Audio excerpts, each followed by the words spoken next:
Assalamu alaikum. Peace to you all. My name is Saba Ahmed. I'm a law student at American University. I am here to ask you a simple question. I know that we portray Islam and all Muslims as bad, but there's 1.8 billion Muslim followers of Islam. We have 8 million plus Muslim Americans in this country, and I don't see them represented here.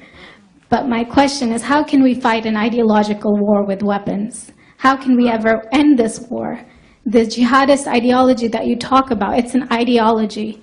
How can you ever win this thing if you don't address it ideologically? Great question. I am so glad you're here, and I am so glad you brought that up because it gives us an opportunity to answer.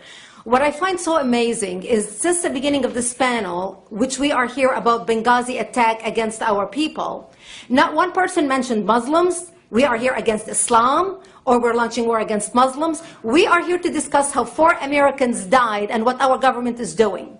We were not here to bash Muslims. You were the one who brought up the issue about most Muslims, not us. And since you brought it up, allow me to elaborate with my answer. There are 1.2 billion Muslims in the world today. Of course, not all of them are radicals. The majority of them are peaceful people. The radicals are estimated to be between 15 to 25%, according to all intelligence services around the world. That leaves 75% of them peaceful people. But when you look at 15 to 25% of the world Muslim population, you're looking at 180 million to 300 million people dedicated to the destruction of Western civilization. That is as big of the United States. So why should we worry about the radicals, 15 to 25%?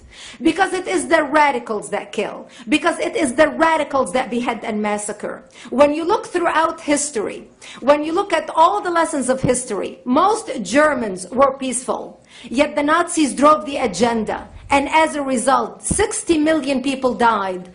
Almost 14 million in concentration camps. 6 million were Jews.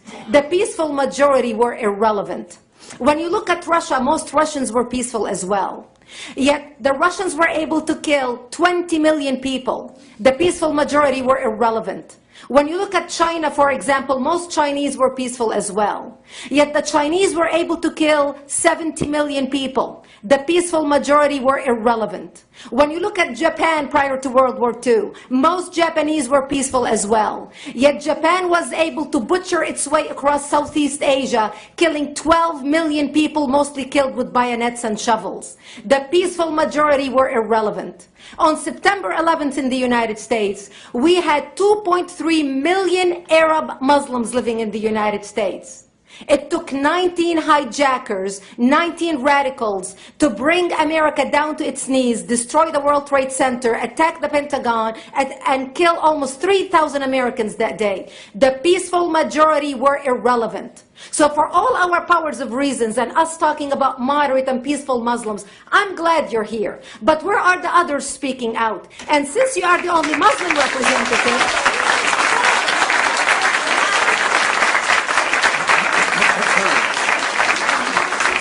applause till the end.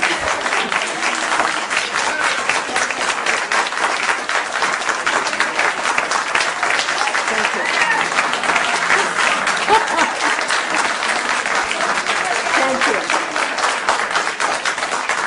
And since you're the only Muslim representative in here, you took the limelight instead of speaking about why our government, and I assume, are you an American?